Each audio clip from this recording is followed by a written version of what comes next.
You've probably heard that The Marvels became the biggest movie flop in the MCU history. I am highlighting how Marvel thinks of its audience as the main reason for its failure and probably all of their upcoming failures. Additionally, I'm comparing the movie to a female-led Korean show just to show that it doesn't have to be this way.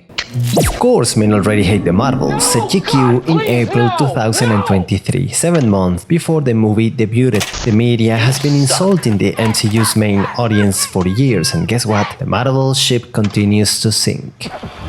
Worldwide, The Marvels gathered $110 million in a week, a bottom-of-the-barrel number for Marvel Studios. And how ironic is it that 65% of its audience is men? Speaking of which, The Marvels director Nia Da Costa has described the movie's critics as virulent and violent and racist and sexist and homophobic. Well then, how ironic is it that 35% of the overall audience is Caucasian? Am I saying that I hate white dudes? No, I'm not. Latino and Hispanic are 27%, Black 17%, and Asian 14%. What an empty, desperate way of a spinning failure. Not only did the movie fail to gather a powerful audience, but also it seems that women, Asians, and people of color are not quite interested in seeing the movie. The demographics Nia is representing. There is one more tidbit. Only 19% of the movie's audience is between 18 and 24 years old. The bulk of the audience is between 27 and 35 years old. 13 to 17-year-old moviegoers are only 8% of the viewers, so kids don't care about it either. One last piece of info. The 25 to 34 audience grew in percentage, from 18% in Phase 2 to 24% in Phase 5. You see, it's men, mostly white men,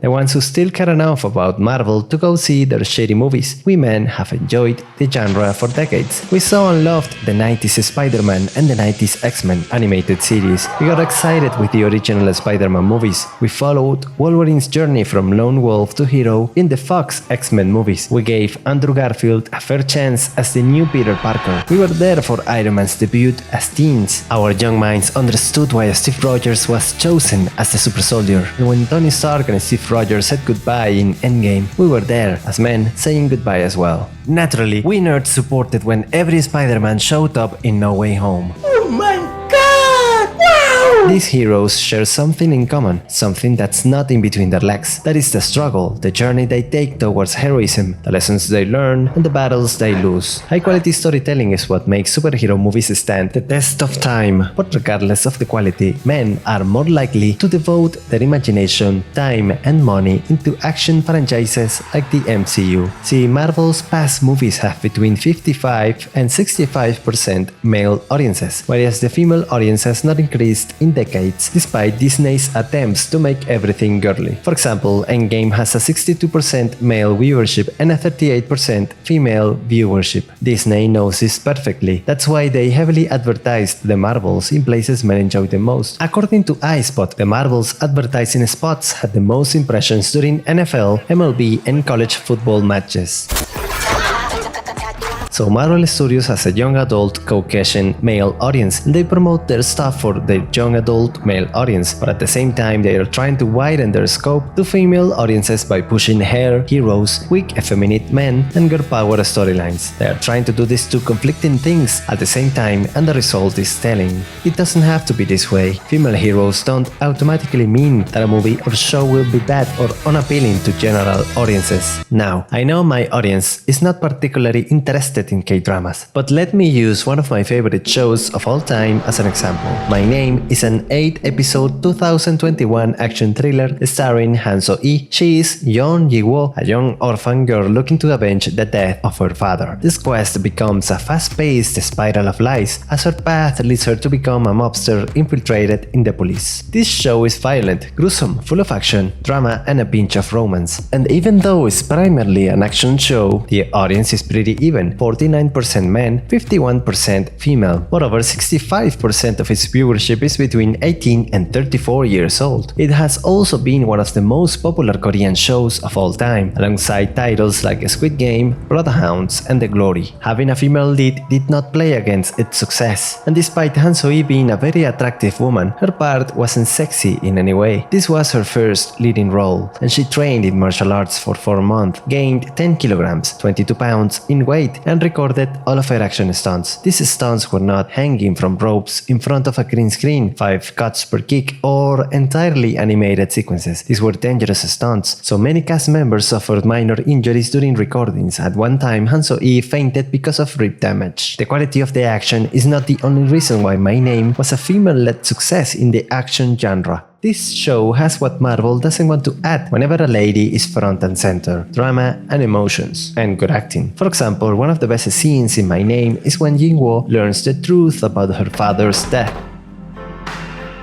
Her acting, the raw pain, the music, and the moment the show gives us to breathe in the emotional output of the information both the character and the audience learned will forever bring the moment into your memory. Drama and emotion are not present anymore in Marvel stories. In the Marvels, for example, the heroes lose a battle on a planet because of bad luck. Captain Marvel is married to the planet's prince, and its citizens are her friends. But when they lose the battle and leave the planet defenseless against the enemy, they never talk about it anymore, as if everything they told us about the place was meaningless filler. There's an additional element I can list aside from emotions and action, things the MCU and soon enough Sony seem to have forgotten. That is the genre. The superhero genre appeals to men, and studios can change that through marketing or by calling people names. So why not try something else? My Name is an action thriller, which is a genre that's typically popular for men and women. Revenge and justice stories and themes are also generally appealing to general audiences, and Marvel content doesn't seem to have themes anymore, other than the occasional left-leaning commentary. I know socialism is a charged word,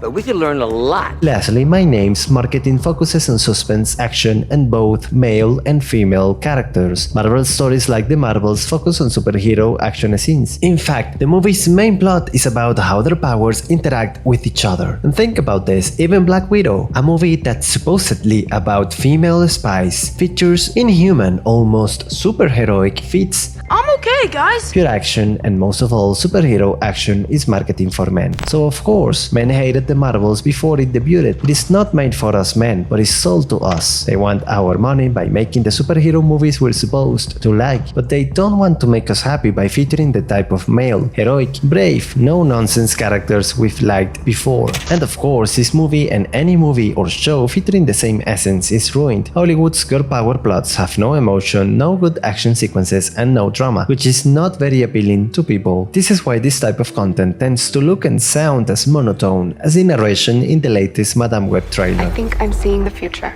So, how to alienate your audience? That is easy. Simply market to the same audience you are trying to push away and expect to generate an audience you're not marketing to with content they don't like. An action sequence featuring girls and a female rapper won't put girls in seats. Marketing a superhero movie with cats won't do the trick either. This is like trying to turn cereal, which is a breakfast or a dinner, into a lunch by pouring pasta sauce rather than milk. That will ruin your lunch, your breakfast, your dinner, your taste, and is the consequence of mixing things that should not be mixed. These are Marvel's biggest mistakes. And it's why Marvel seems to be at war with its audience. In summary, they are trying to make a manly genre into a girly genre by adding girls that act nothing like girls. Then, despite still having a majority masculine audience, they insult their paying customers because they are not getting enough money and pander to the demographics that don't really care about them. All of this would be easy to fix. They just need to take more time to write a good story, branch out to other genres, market other aspects of their content aside from their action, and place their advertising spots in other places aside from mainly sports nights. All of this also means letting the characters behave more like human and less like, female characters. By that I mean drugs. And by human I mean with a full emotional range. Women can also lose, make mistakes, achieve difficult victories, fall in love, suffer betrayal, become mothers, and more. I'm sure Hollywood writers would know more about this whenever they exit their bubble. Case in point, as usual, the Marvels. By the end of the movie, Monica ends up in another dimension, whereas Captain Marvel and Mrs. Marvel, their friends, are not even sure if she's alive, but that's okay. They are moving into Monica's house, they play around, and they say, "Now nah, it'll be fine. Whatever happened to taking a pause to honor sacrifice and breathing defeat? To be fair, Marvel has branched out to other genres in their shows. It's low-key, and apparently people really like Season 2. WandaVision, a show most people agree was good until the end. And She-Hulk, a complete waste of your time. But everything else they've done is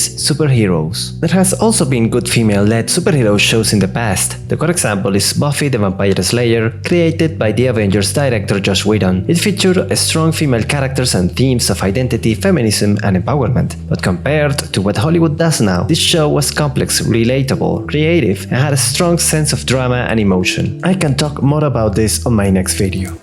That's it for now, friends. Thank you for watching. Subscribe, hit the like button, and keep the comment section Civilized.